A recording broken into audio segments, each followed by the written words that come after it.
Bonjour Anouchka pour cette série de post-audio sur les aspects karmiques des flammes jumelles.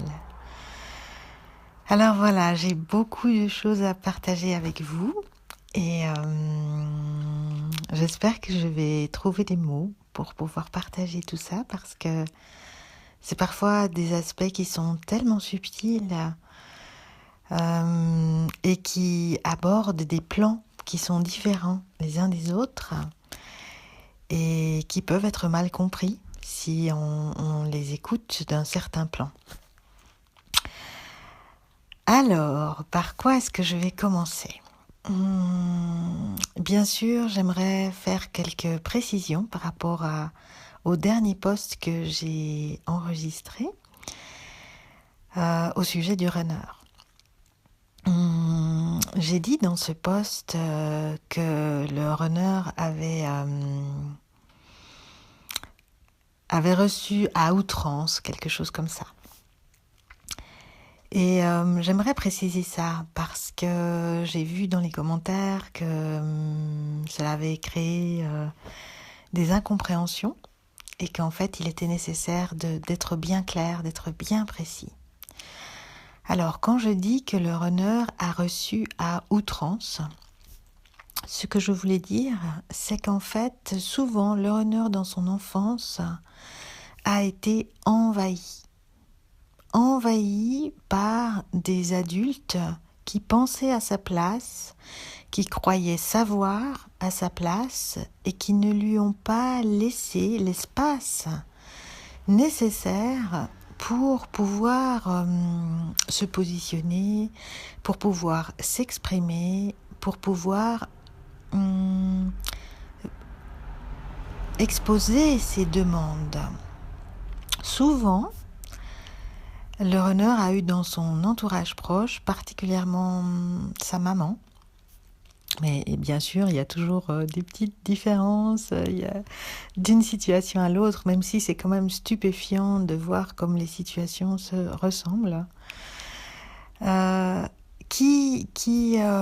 Souvent des personnes qui n'étaient évidemment pas très équilibrées psychiquement, et qui avaient par exemple des grands soucis, soit d'ordre physique, qui par exemple pouvaient mourir, ou en tout cas il y avait tout le temps cette crainte de perdre la mère, soit le père était absent et la mère était très blessée et incapable de gérer une séparation avec son conjoint et donc utilisait l'enfant comme un dévidoir affectif et établissait avec cet enfant un rapport trop proche ou trop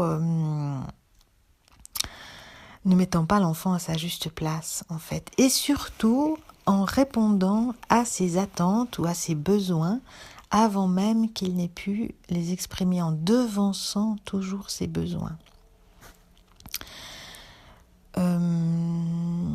Ce qui fait que ce petit enfant-là, il n'arrive pas à comprendre ce qu'est l'amour véritable parce qu'il n'est pas en présence de l'amour véritable. Il est en présence de débordements émotionnels qu'il ne sait pas comment gérer autrement qu'en se cachant, qu'en se réfugiant en fait à l'intérieur de lui et en mettant une distance, une barrière avec ce flot, mais aussi en n'ayant pas la possibilité d'apprendre à communiquer, d'apprendre à exprimer ses besoins clairement.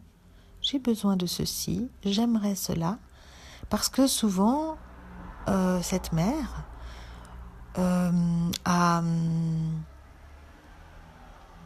avait tellement à cœur que cet enfant soit bien et qu'il ait tout ce dont il avait besoin, qu'elle a posé en fait sur cet enfant ses propres besoins, ses propres attentes. Souvent les runners sont des aînés de qui on a attendu énormément de choses sans le signifier non plus. C'est-à-dire qu'on ne lui a pas donné la possibilité d'exprimer ses besoins, clairement, mais on l'a surchargé avec des besoins de la mère, des soucis de la mère, qu'on lui demandait de résoudre sans lui dire qu'on lui demandait de le résoudre. Enfin, quelque chose de très complexe et de très dysfonctionnel. Tout ça dans une apparence d'amour qui a pu faire croire au runner que ça c'était l'amour et qui a comme conséquence que souvent le runner ne sait pas ce qu'est l'amour véritable. Il pense que l'amour c'est être manipulé, il pense que l'amour c'est être envahi, il pense que l'amour c'est être un dieu pour l'autre, c'est-à-dire vécu comme une sublime merveille, mais qu'en même temps, une merveille dont on ne prend pas soin. Réellement, véritablement, les runners ont souvent été des enfants rois, c'est-à-dire des enfants qu'on a laissés, dont on a eu peur, et dont on a laissé être très, on va dire, capricieux. Moi, je ne crois pas au caprice. Personnellement, quand j'ai eu à éduquer les êtres que j'ai accompagnés, que j'ai éduqués, je ne voyais jamais de caprice. C'est-à-dire que quand l'enfant se jette par terre et veut ceci et veut ça, en fait, il est en train d'exprimer quelque chose. Il n'est pas en train de faire un caprice. Et l'adulte, il est nécessaire que l'adulte reste un peu debout à côté de lui en lui disant « Oh, Collinet, là, est-ce que tu voudrais pas venir dans mes bras par hasard? Est-ce que tu n'aurais pas besoin d'un peu de tendresse là en ce moment ?» Et l'enfant se lève et dit « Oui !» Parce que c'est de ça dont il avait besoin en disant qu'il voulait la petite voiture X ou bien le petit truc machin, et qu'il se jette par terre dans le supermarché et que tous les parents passent à côté en poussant leur caddie et en pensant que vous êtes la mère la plus ignoble du monde envers ce pauvre enfant. Mais tout ça, c'est de la manipulation. Mais ce n'est pas du caprice dans le sens que l'enfant ne fait pas exprès de faire ça. Il agit comme ça parce qu'il n'a pas encore appris comment communiquer. Et c'est le rôle de l'adulte de lui dire « Mais tu vois, là, moi, je crois que tu étais très fatiguée et que tu avais juste envie que je te prenne dans les bras et que moi, je m'occupais des commissions et que je m'occupais d'acheter à manger et que toi, tu n'avais pas envie. Tu voulais que je m'occupe de toi. Alors, c'est vrai qu'on ne s'est pas vu beaucoup aujourd'hui. Je viens d'aller te chercher à la crèche ou peut-être que tu faisais autre chose ou peut-être qu'on s'est vu beaucoup mais que tu n'as pas reçu ça. Alors, je te prends dans mes bras. » Donc voilà, de rester très paisible avec l'enfant qui est dans un débordement émotionnel. Mais quand la mère est elle-même dans une situation ingérable, qu'elle n'a pas du tout été éduquée d'une façon saine, équilibrée et sage, eh bien quand l'enfant est dans un débordement émotionnel, elle en a peur et elle le laisse faire, par exemple. Ou elle en a peur et elle devient brutale. Il y a beaucoup de runners aussi qui ont vécu de la violence physique. Alors, pas forcément de la mère, mais plutôt du côté masculin. Donc voilà, tout ça n'a pas pu se faire dans l'enfance. Et quand moi je parle du runner ou que je parle du chaser, j'en parle toujours avec une grande tendresse. Parce que, d'une part, je suis moi-même, comme dirait Fabien Marchand, un chaser repenti. Donc j'ai eu moi-même des comportements dysfonctionnels, bien sûr, et j'ai moi-même grandi dans un univers extrêmement dysfonctionnel. Ça m'a pris des années de trouver l'équilibre, et encore parfois je le perds, bien sûr. Je chemine, comme tout un chacun, c'est normal. Nous sommes tous incarnés sur cette terre, nous sommes tous incarnés dans cette matrice, et je vais parler justement de la matrice aussi ce matin. Donc quand je parle du chaser ou du runner, mon objectif est qu'on puisse comprendre l'autre. Et c'est en ça qu'il est intéressant de qualifier runner-chaser pas pour nous séparer, absolument pas, pas pour nous juger, absolument pas, mais pour mieux comprendre l'autre, parce que l'autre est dans une configuration qui est différente de la nôtre et qui parfois est tellement différente qui fait on ne peut juste pas imaginer. On peut juste voir un être qui abuse de son pouvoir, par exemple, vis-à-vis de nous, et de ne pas comprendre pourquoi cette personne fait ça. Et de penser que cette personne ne nous aime pas, par exemple. Ou de voir quelqu'un qui se cache, ou de voir quelqu'un qui ferme la porte, ou qui rejette violemment, comme le petit de 3 ans et demi. Et de ne pas avoir la capacité soi-même à rester paisible et à dire « Oh, attention là !» Il est en train de se passer quelque chose entre nous. C'est très délicat. C'est très délicat parce que ça nécessite que le chaser ait lui-même compris sa propre histoire, ait pu rééquilibrer sa propre histoire. Parce que le chaser aussi a grandi dans un milieu dysfonctionnel. Et ce que je voulais dire la dernière fois quand je parlais de ces polarités, c'est que le comportement de chaser, ce n'est pas une identité. C'est un comportement appris. L'identité, c'est la flamme. L'identité, c'est être une flamme qui vient s'incarner sur Terre pour incarner les nouveaux comportements du nouvel âge, c'est-à-dire les comportements du Verseau, c'est-à-dire la douceur, la tendresse, la compréhension, l'intelligence, la fermeté, l'autorité ferme, l'inclusion, la solidarité, le détachement en même temps que l'alignement, l'enracinement, etc. Toutes ces qualités qui font défaut à la Terre, puisqu'en fait la Terre est pas majoritairement, elle est minoritairement habitée par des êtres qui abusent de leur pouvoir et qui entraînent tout le monde dans cet abus de pouvoir. Mais les flammes sont venues pour montrer autre chose, pour incarner autre chose dans leur quotidien, partout, là où elles sont, incarner des comportements équilibrés et sages et intelligents, dans le domaine de la politique, dans le domaine de l'enseignement, dans le domaine de la thérapie, dans le domaine de la vente, dans le domaine du journalisme, dans le domaine de la culture, dans comment faire pousser les plantes d'une façon qui n'abuse pas du pouvoir vis-à-vis de la terre. Dans tous les domaines, il est nécessaire que des êtres humains aient réussi à guérir totalement des conditionnements de la terre, des conditionnements dysfonctionnels de la terre, qui sont assez anciens, puisque, vous le savez peut-être, à un moment donné, la terre a été envahie par des êtres qui se sont fait passer pour des dieux. Des dieux, bien sûr, vengeurs, des dieux punisseurs, et des dieux qui étaient dans l'abus du pouvoir. Et qui donc ont asservi les humains, ont fait des modifications génétiques au niveau de la structure de l'être humain, et ont inséré cette histoire de l'abus de pouvoir et de l'ombre. Bien sûr, nous avons, en tant qu'être humain, collaboré à cela, nous avons donné notre accord, parce que, âme curieuse que nous étions, nous voulions savoir ce que signifiait et ce que cela avait pour conséquence d'être coupé de la source.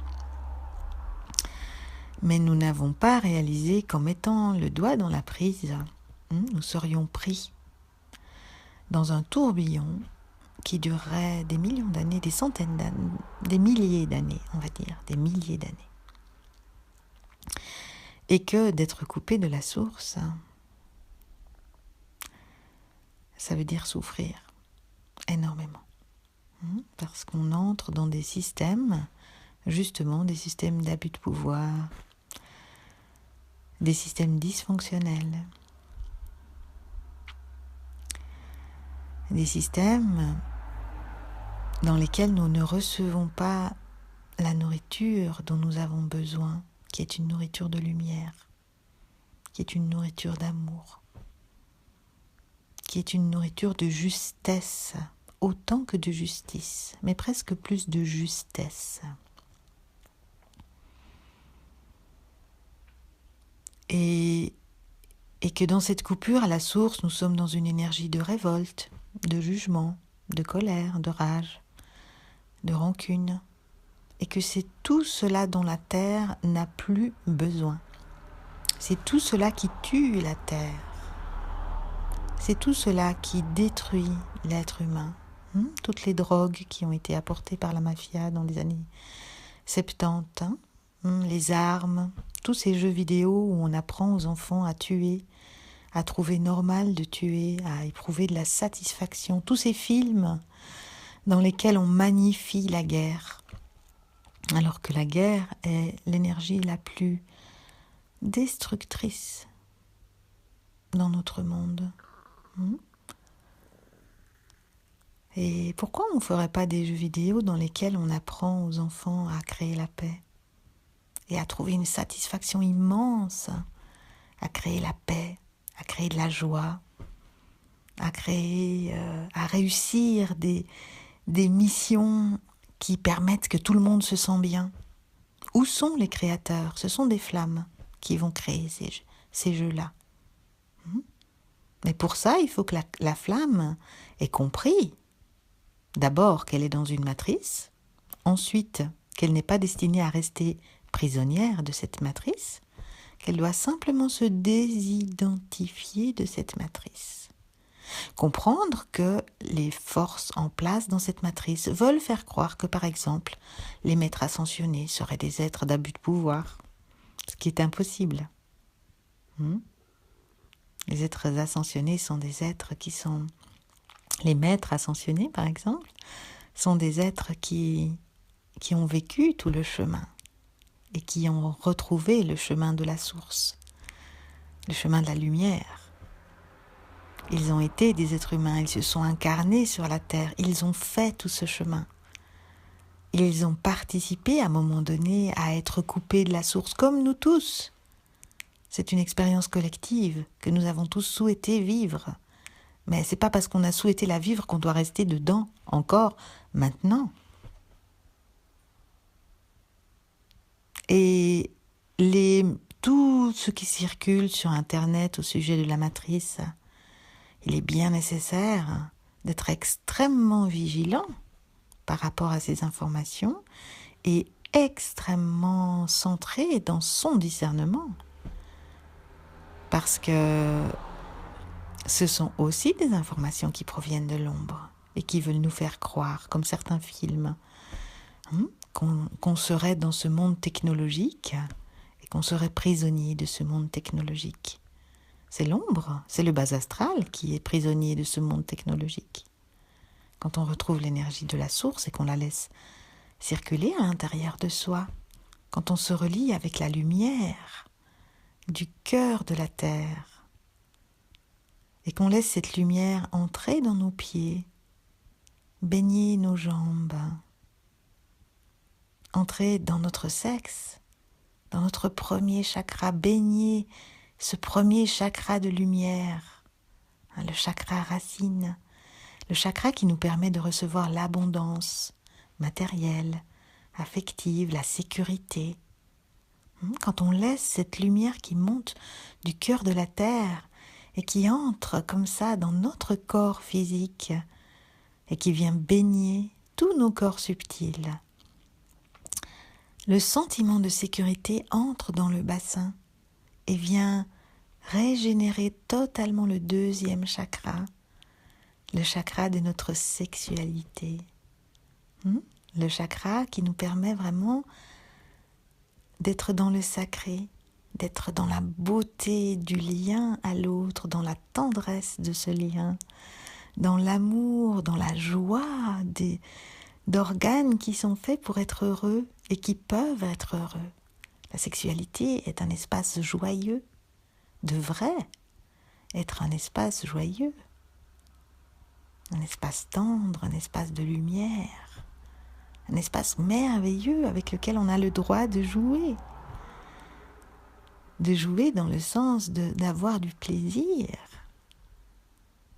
Mais ces êtres qui se sont fait passer pour des faux dieux, on participe, et puis bien sûr, à la création de toutes les religions qui sont venues faire croire que la sexualité était quelque chose qui était sale, qui était mauvais, qui était répréhensible, qui n'était pas spirituel. Comment est-ce que ça pourrait ne pas être spirituel ? Il n'y a rien de plus spirituel que de laisser le corps vivre, s'exprimer, regarder la nature. Dans la nature, les plantes, les fleurs sont constamment en train d'être fécondées. C'est un immense bonheur. Elles rayonnent. Ça apporte le rayonnement. Ça apporte la joie quand cet acte, il est posé avec la bonne personne, dans les bonnes conditions et d'une façon qui est saine, dans une belle énergie.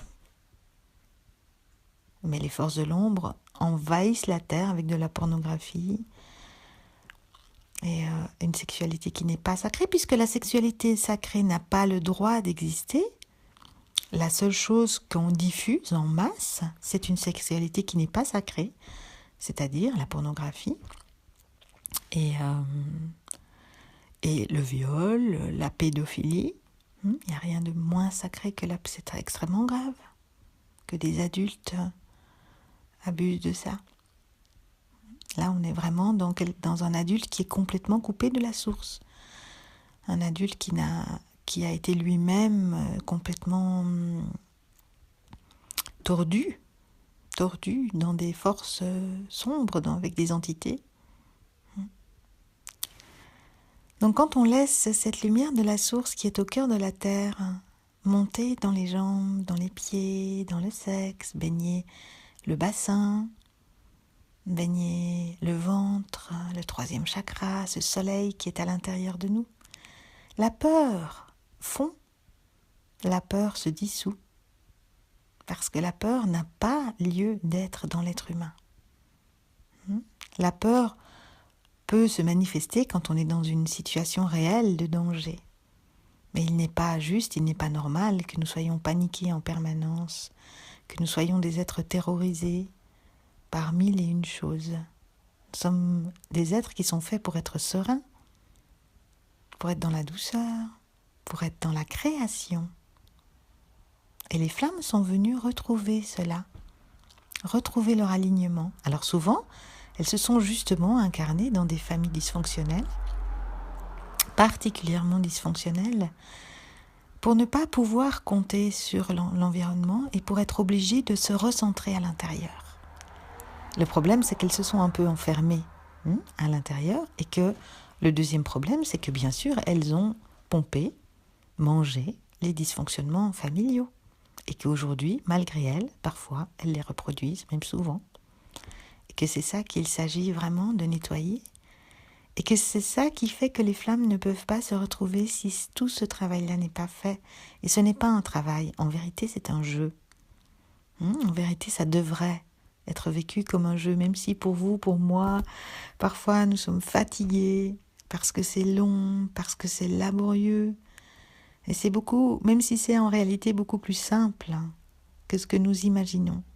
Mais quand nous sommes pris dans le bas astral, quand nous sommes pris dans la matrice, quand nous sommes pris dans ces énergies de jugement, de noirceur, de découragement, de peur de ne jamais y arriver, nous sommes coupés de la source et nous n'avons qu'à nous relier. Il faut juste retrouver cette vibration de lumière à l'intérieur de nous.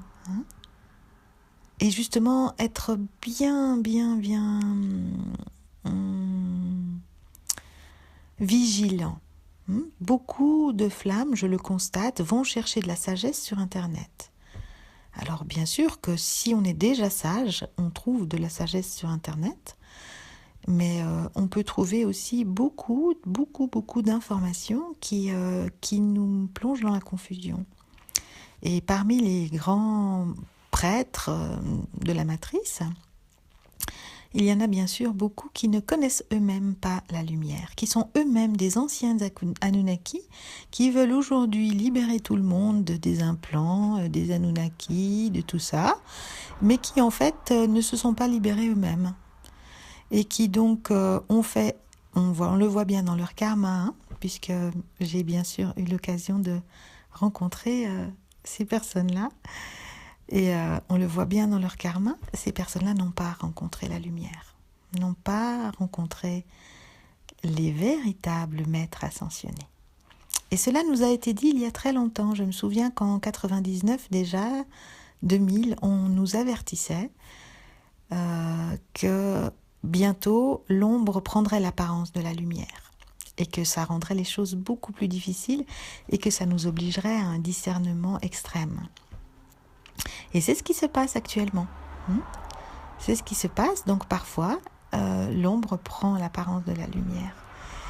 Et vous allez le sentir. Vous allez le sentir quand c'est le cas. C'est très délicat. C'est très très délicat. Mais par rapport à tous ces grands maîtres de la matrice, il est quand même nécessaire de dire que justement, au niveau de leur karma, ils en sont encore prisonniers. Alors ils veulent nous faire croire qu'on va en rester prisonnier tout le temps et qu'on devrait se battre ou qu'on devrait faire des actions qui ne sont pas des actions du tout alignées à la source. Hein, quand on est aligné à la source, on n'a plus peur et on n'a plus besoin d'avoir peur. Et on n'a pas besoin de se battre non plus. On n'a qu'à créer. On est seulement dans la création. Et ça, c'est vraiment, vraiment important. Voilà, ce monde, il est vraiment en train d'être destiné à retrouver cette vibration de douceur, cette vibration de lumière, partout où nous sommes et dans toutes nos actions. Et cela n'a rien de mièvre. Cela demande une autorité intérieure immense. Et cela demande un très grand discernement. Et c'est pour cela qu'il est vraiment important de laisser cette lumière circuler à l'intérieur de nous, monter du 3e chakra jusque dans le cœur, baigner tout ça, faire fondre tous les dysfonctionnements, faire fondre toutes ces idées fausses, tous ces mensonges qui nous ont fait croire qu'on pouvait être punis, par exemple. Quel mensonge!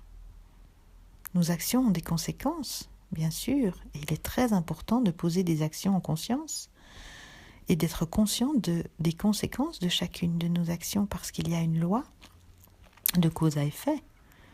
Mais nous ne sommes pas dans la punition. Et surtout pas si nous faisons des choses qui sont saines. Les flammes jumelles, elles ont grandi dans des environnements où on leur a fait croire qu'elles étaient mauvaises. Où on leur a fait croire que quand elles avaient des intuitions, quand elles voyaient des êtres ou des choses, ou quand elles étaient si reliées à la nature, par exemple, elles racontaient n'importe quoi. Elles inventaient, ou on leur disait qu'elles avaient trop d'imagination, qu'elles mentaient. Vous voyez? Mais ce sont eux les menteurs.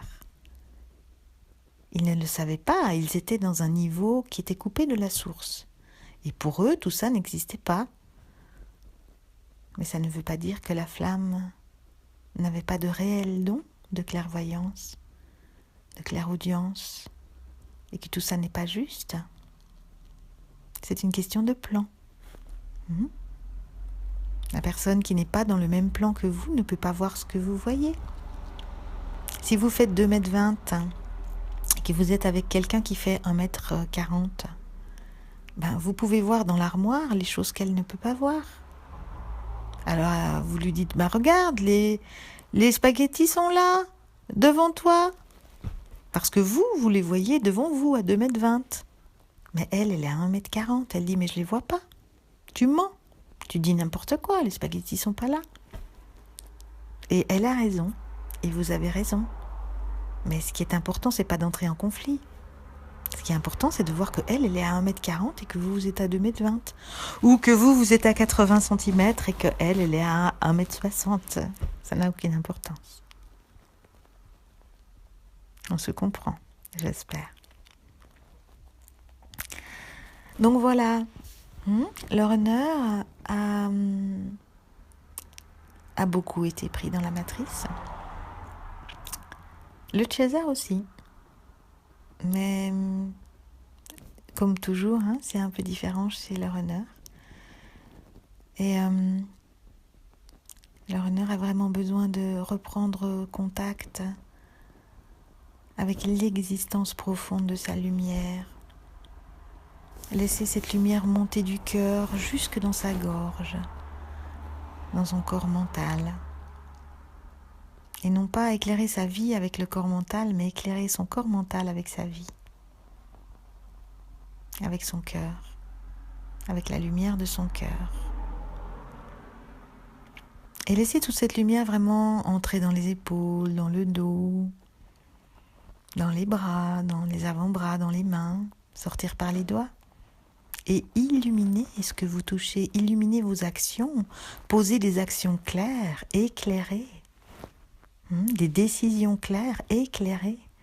Et pour éclairer une décision, en général, tout seul, ça ne fonctionne pas, on doit se mettre à plusieurs. Pourquoi pensez-vous que les gouvernements les plus sains, qui étaient les gouvernements des Amérindiens, les Lakota par exemple, avaient un système de gouvernance extrêmement sain? C'était des êtres libres, et donc ils gouvernaient à plusieurs. Forcément, ils se mettaient toujours ensemble. Quand il y avait un problème dans la communauté, on apporte le problème et on le regarde ensemble. Et c'est ensemble, chacun qui va dans la plus grande clairvoyance, sa clairvoyance, et qui pose sa clairvoyance, non pas comme une solution définitive, mais comme une possibilité qui se rajoute à la clairvoyance de l'autre, et à un moment donné, on arrive à une solution éclairée. Comment vous expliquez que le peuple Lakota est le peuple qui s'est rendu le dernier aux Américains? Ils ont été d'une intelligence absolue. Ils ont gardé ils n'ont pris jamais de drogue. Ils ont refusé toujours les états de conscience altérés par des drogues qui mènent aux bases astrales. Bien sûr que les drogues créent des états de conscience modifiés, c'est évident. Mais ça dépend ce qu'on veut comme état de conscience. Si on veut aller dans la matrice, prenez une drogue. Vous allez y arriver à fond. Si vous voulez rencontrer la lumière, vous n'avez pas besoin de drogue pour modifier votre état de conscience. Il suffit de changer de plan. Et ça, toutes les flammes savent le faire. Elles peuvent réapprendre à le faire.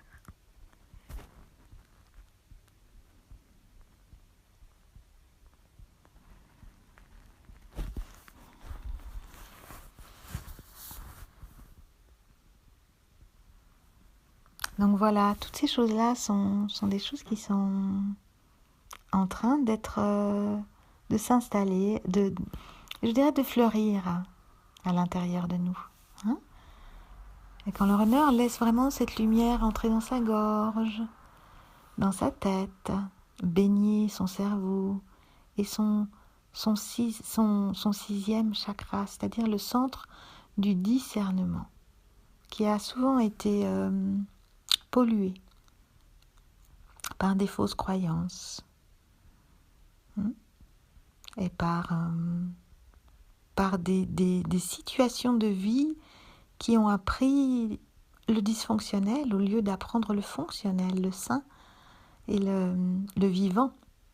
Le sain n'est pas quelque chose de triste. Tout ce qui est sain est ce qui est vivant, ce qui nous amène de la joie, ce qui nous amène à un sentiment de plénitude. Ça, c'est la santé. La santé, c'est un état de bien-être. Ce sont des actions qui nous mènent vers la plénitude. Et l'humanité a le droit d'aller dans cette plénitude. L'humanité n'a aucune raison de continuer à être l'esclave. Ils ne pourront rien faire sans nous. Nous n'avons même pas à nous battre. Nous avons simplement à dire non et à nous brancher ailleurs. Et à laisser cette matrice se défaire d'elle-même, comme une vieille carapace rouillée. Et pour que vraiment la matrice de lumière, la réalité, notre matrice originelle, que celle-là, elle puisse exister et qu'elle puisse se concrétiser sur la Terre par des actions où on n'a pas besoin de vacciner des petits bébés, alors que la maman porte dans son lait tout ce qui est nécessaire pour que l'enfant soit protégé. On ferait bien mieux, au lieu de vacciner les personnes, de donner des congés parentaux pour que les parents, pour que la mère puisse allaiter son enfant, qu'elles ne doivent pas au bout de 2 mois ou 3 mois, des fois c'est 8 semaines. Il y a des pays où on a compris ça, et on donne un peu plus de temps, mais un enfant, il aurait besoin d'être allaité 6 mois, jusqu'à ce qu'il puisse manger par lui-même. 8 mois. Et imaginez la sécurité que cet enfant reçoit quand il est allaité. Pour autant que la mère soit tranquille et qu'elle ne soit pas en train de se dire « j'ai pas d'argent, je ne sais pas comment je vais vivre » et qu'elle transmette dans son lait plein d'adrénaline et d'inquiétude. Donc tout ça, bien sûr, c'est important de le réaliser au jour le jour, dans ce qu'il est possible de réaliser. On fait des petits pas. Chacun peut faire des petits pas là où il est, là où il travaille, avec nos enfants, avec nos petits-enfants, Et bien sûr, la flamme a besoin de se réconcilier. Ça, c'est un autre aspect dont je voulais parler avec les membres de sa famille. Alors là, on va donner un séminaire à l'île de la Réunion. Je me réjouis beaucoup de ce moment parce qu'on va vraiment travailler sur les aspects karmiques. Peut-être qu'on travaillera sur les aspects karmiques des flammes si certaines flammes veulent travailler sur leur karma de leurs flammes.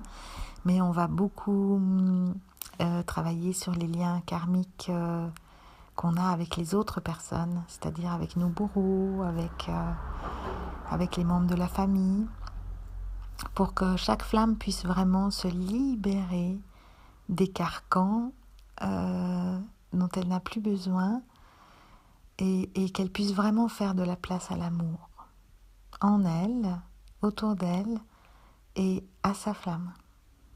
Et ça, bien sûr, ça nécessite un travail assez intense.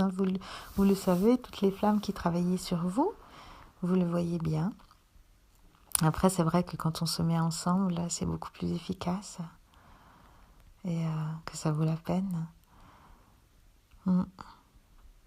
Donc les liens familiaux, ce sont aussi des liens qui ont besoin d'être pacifiés, qui ont un grand besoin de pacification. Et c'est très difficile pour les flammes parce qu'elles ont grandi, je le redis, dans des univers avec des personnes qui étaient vraiment dysfonctionnelles et qui souvent n'étaient pas du tout sur le même plan d'incarnation et qui donc ne pouvaient pas les comprendre. Et c'est difficile parfois d'éprouver de la compassion pour ces personnes-là parce que ces personnes-là ont souvent été jalouses du cœur des flammes et ont appris des dysfonctionnements à la flamme. Et donc maintenant, il faut pouvoir discerner et dire voilà, ce comportement-là, il est nul. Ce comportement que j'ai dans cette situation, c'est vraiment inadéquat. Ok, comment est-ce que j'aurais pu réagir si j'étais partie de l'énergie du cœur? Si j'avais laissé l'énergie de la source entrer dans ma couronne, baigner toute ma tête? Si j'avais laissé ma propre énergie aller à la rencontre de l'énergie de la source? Et si j'avais laissé tout ça circuler à l'intérieur de moi? Et si j'étais dans le langage du cœur? Si j'étais avec les yeux du cœur? Comment est-ce que je verrais cette situation? Je verrais peut-être que cette personne-là est d'une tristesse absolue, qu'elle est totalement coupée de la source et qu'elle ne peut pas m'aimer, qu'elle ne peut que m'en vouloir, elle ne peut que me détester, parce que je développe quelque chose d'harmonieux dans ma vie et qu'elle n'arrive pas à le faire dans la sienne, alors qu'elle me parle mal, non pas parce que je n'ai pas de valeur, mais parce qu'elle-même ne connaît pas un autre langage. Alors au lieu de lui parler mal, moi aussi, au lieu de lui en vouloir, d'être sèche, d'être fermée, d'être méchante, de ne pas prendre soin d'elle, je vais rester à côté d'elle, alignée. Je vais l'écouter, je vais la comprendre. Je ne vais pas lui faire croire que je suis meilleure qu'elle. Je vais savoir que j'ai cette chance merveilleuse d'être reliée, que cette chance merveilleuse, je l'ai voulue, que je l'ai travaillée, que je l'ai développée, que parfois je la perds moi aussi. Et je vais juste la regarder. Pas avec trop de tendresse parce que cela la brûlerait, mais avec juste un espace qui fait que je peux la comprendre et qu'elle peut se sentir comprise. Toute sèche, toute noire qu'elle est. Et je n'en ai plus peur, je n'ai plus besoin d'avoir peur, je n'ai plus besoin de me révolter, je n'ai plus besoin de la détester, je n'ai plus besoin de la juger. Je peux juste lui dire bonjour. Je suis venue te voir. J'ai vu que tu es souvent seule. Parce qu'évidemment, personne n'a envie d'aller la voir. Parce que cette personne n'est pas très agréable. Il ne s'agit pas non plus, évidemment, de se sacrifier. En aucun cas, le sacrifice fait partie de l'ombre.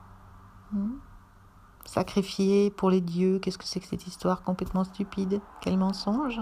Quel dieu pourrait vouloir qu'on fasse des sacrifices? Ça n'a aucun sens, hein?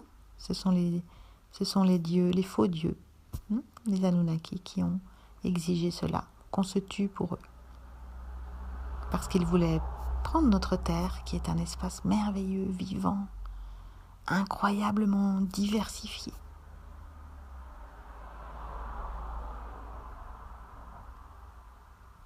Donc voilà, prendre soin de nous, être doux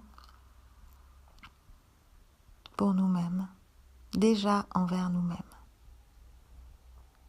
Voilà, c'est bien. Exactement, de cette façon.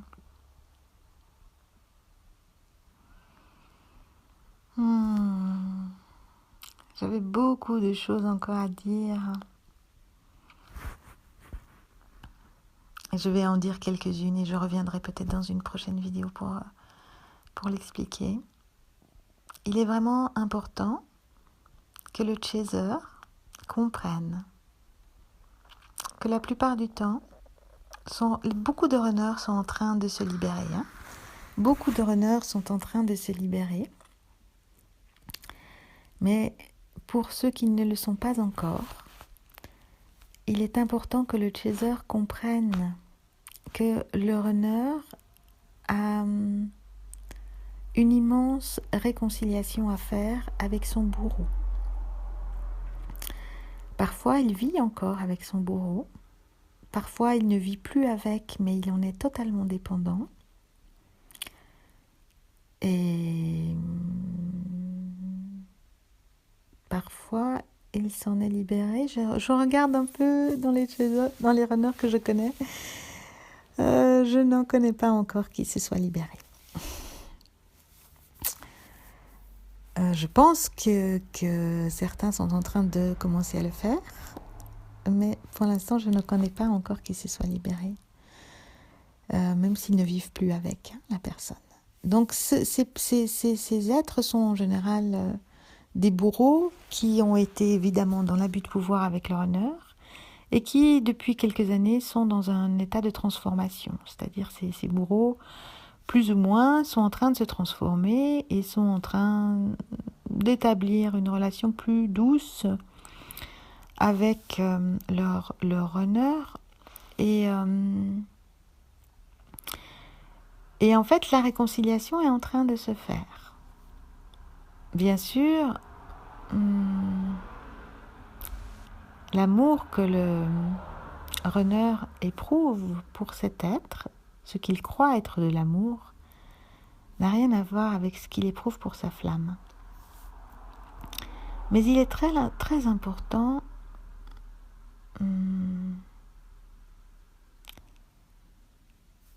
que le chaser, comprenne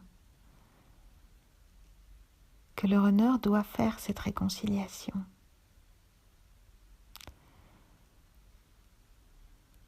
Alors, ce qui arrive aussi, c'est que parfois le runner rencontre un bourreau, il s'en sépare, il en rencontre un autre, il s'en sépare, il en rencontre un autre, il s'en sépare, hein, bien sûr.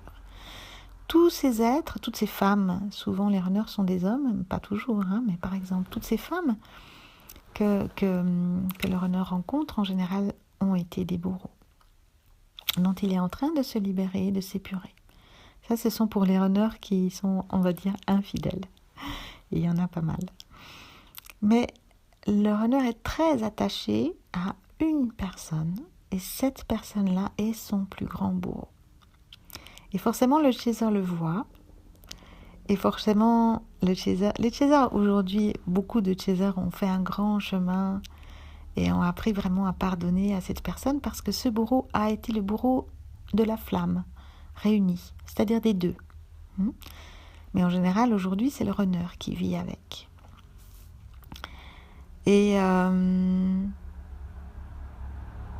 les chasers que je connais, en tout cas, ont fait un beau chemin de libération vis-à-vis de cet être, de compréhension, d'acceptation, de pardon. Mais souvent ne comprennent pas pourquoi le runner reste encore avec. Et encore moins que le runner dise qu'il aime cette personne.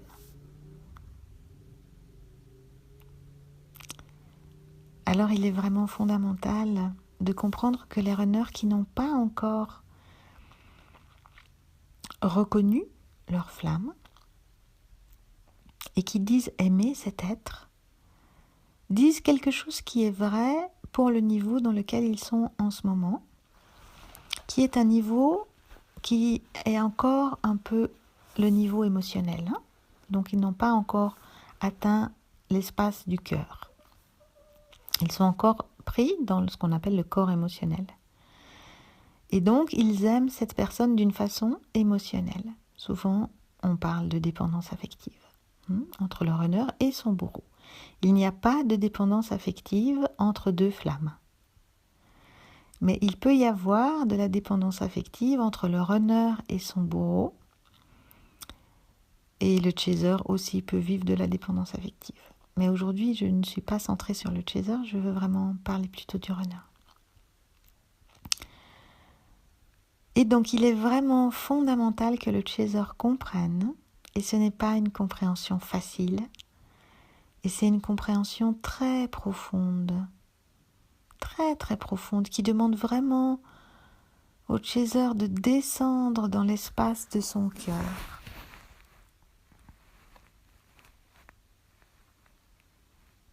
Et de comprendre que la réconciliation avec ce bourreau est nécessaire pour le runner.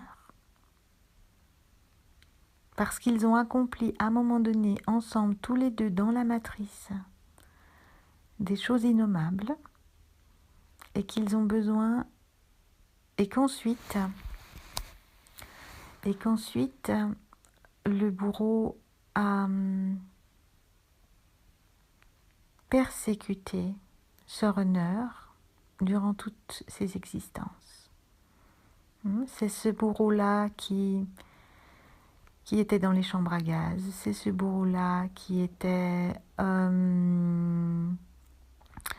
dans toutes les persécutions, au niveau des esclaves, au niveau dans toutes ces persécutions. Au Moyen-Âge, pendant quand il y a eu les persécutions, j'ai perdu le mot, de l'Inquisition, etc. Et c'est ce bourreau-là qui est toujours venu séparer les flammes à travers toutes les incarnations. Et donc, le runner doit aimer ce bourreau sur le plan émotionnel.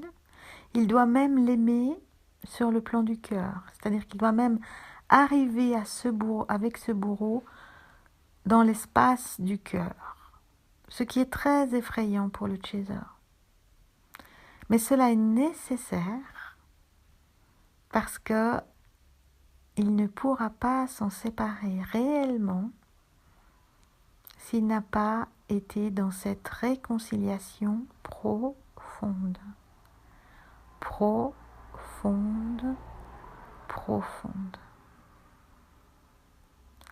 Et plus le chaser va comprendre le runner, sa flamme, plus le chaser va comprendre qu'il n'a pas la priorité en ce moment pour sa flamme. Parce que sa flamme a à résoudre cette chose-là, à résoudre quelque chose de fondamental avec l'abus de pouvoir. Ça, c'est le grand travail du runner, c'est de comprendre et de résoudre ce qu'il a fait abuser de son pouvoir et ce qui a fait qu'on a abusé de son pouvoir sur lui. Et ça, ce n'est pas une compréhension que le runner peut faire rapidement. C'est quelque chose qui prend du temps et qui est très très très très très profond. Et il faut le laisser le faire. Il faut vraiment le laisser le faire. Et pendant ce temps, s'occuper de soi et de résoudre tout ce qu'on a à résoudre. Et de commencer à accomplir dans son activité professionnelle, à la maison, avec les siens, avec les anciens partenaires, toutes les réconciliations que nous-mêmes, en tant que chaser, avons à faire. Je dis nous-mêmes parce que je suis moi-même chaser, mais ou que eux-mêmes, ou que nous, enfin c'est égal, on est tous dans ce bain.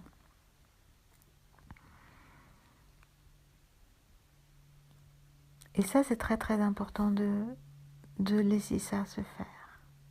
Et tout cela a bien sûr trait avec la matrice et avec les mensonges de la matrice.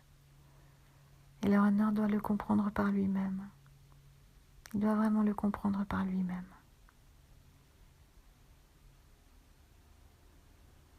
Donc regardez ça avec bienveillance, ne pas souffrir du rejet, soi-disant, du runner, parce que ce n'est pas un rejet, c'est une mise à l'écart. Le runner met le chaser à l'écart pour pouvoir s'occuper de ce qui est fondamental pour lui. Et de temps en temps, il y a des réunions, de temps en temps, il y a des moments où on se retrouve et c'est délicieux. Mais pour l'instant, cette libération-là, elle est nécessaire, elle est importante. Elle est vraiment importante. Et en fait, les runners sont à bout touchant. Ils sont en train de le faire. Beaucoup de runners. Après, bien sûr, on voit qu'il y a une grande disparité entre les personnes qui font un travail sur elles et qui sont accompagnées dans ce travail et les personnes qui ne le font pas. Mais ça, c'est vraiment important de laisser le runner faire ça. Je m'adresse là vraiment à des chasers qui ont des runners qui ne sont pas éveillés. C'est pas qu'ils ne sont pas éveillés, parce qu'ils le sont. En fait, ils sont totalement éveillés. Ça, c'est un grand mensonge, cette histoire de croire que le runner ne serait pas éveillé. Mais ils n'ont pas reconnu leur flamme, ou si ils l'ont reconnu, ils ne sont pas prêts à s'engager vis-à-vis de leur flamme. Donc, pour les chasers qui ont des runners comme ça, sachez que ce que le runner est en train de faire en ce moment, c'est-à-dire, entre guillemets, ce n'est pas une fusion, ce n'est pas une fusion, c'est une réconciliation, vraiment. Une réconciliation avec leur bourreau, elle est nécessaire. Et si vous êtes chaser et que cela vous fait peur, occupez-vous de votre terreur. Allez trouver la sécurité avec l'énergie du cœur de la terre. Laissez-la entrer dans vos jambes. Laissez toute cette sécurité entrer dans votre sexe et venir baigner la terreur qui est en vous. Pour que vous-même, de votre côté, pendant ce temps, vous puissiez retrouver un alignement, une sérénité, guérir les choses que vous avez à guérir les conflits qui sont encore latents, qui sont encore là, vous en occuper et les guérir avec tendresse pour vous-même, compréhension pour l'autre. Ah là là, j'ai encore 1500 choses à dire. Il y a tellement de choses qui se passent en ce moment. L'évolution est si belle. si grande, si profonde, et encore tellement d'êtres qui sont encore sous le tas de fumier ou dans la matrice ou encore collés à la matrice. Désidentifiez-vous de tout ça. Désidentifiez-vous de tout ce qui est sombre, de tout ce qui est violent, de tout ce qui ne vous appartient pas. Abandonnez la violence dans votre vie, votre violence. Et quand il y a de la violence, allez plus loin et allez vous aligner. Et ne revenez pour vous en occuper que quand vous êtes disponible, quand vous êtes capable de vous en occuper sereinement. Et laissez vraiment cette lumière circuler à l'intérieur de vous. Parce que je vais terminer avec ça. J'aurais d'autres choses à dire, mais j'enregistrerai un autre post. Laissez vraiment cette lumière circuler à l'intérieur de vous, vous baigner et vous régénérer. C'est le plus important. C'est vraiment le plus important. Et laissez-vous être vraiment relié à la source, au cœur de l'univers. Une source d'amour. Une source qui ne sait qu'aimer et dont vous pouvez boire la lumière, boire l'eau de cette source pour vous abreuver, pour recevoir les impulsions dont vous avez besoin pour vivre.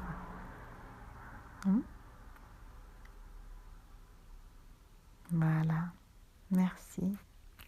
Je vous souhaite le meilleur, bien sûr, comme d'habitude. Je remercie toutes les personnes qui m'écrivent. Je ne peux pas répondre toujours tout de suite, mais je réponds. Et puis, je remercie aussi, bien sûr, toutes les personnes qui acceptent de faire le travail, le jeu que nous faisons ensemble pour aller dans ces libérations. C'est aussi toujours précieux pour moi, bien sûr. Et je suis aussi heureuse d'être au service de tout ça. C'est un bel échange. Ce sont des échanges précieux, très qualitatifs. Et c'est beau de voir chacun avancer, se transformer, de voir vos auras qui s'éclaircissent, de voir comment progressivement vous trouvez tous les uns après les autres l'espace dans le cœur sacré et comment vous apprenez à être dans ce cœur sacré. Donc effectivement, la prochaine capsule, ça sera sur la communication. Il y a beaucoup à dire sur la communication entre les flammes et la difficulté des flammes à communiquer. Et je ferai une capsule quand j'aurai un moment pour le faire. Voilà. Belle journée à vous. Peut-être que ce post n'arrivera sur Internet que ce soir. Ça prend souvent un peu de temps. Mais belle nuit, belle journée, bon matin. Réservez-vous vraiment des beaux espaces et incarnez ce que la flamme souhaite que vous incarniez, ce que votre âme est venue incarner, la beauté, la joie, la paix. À bientôt, je vous souhaite le meilleur.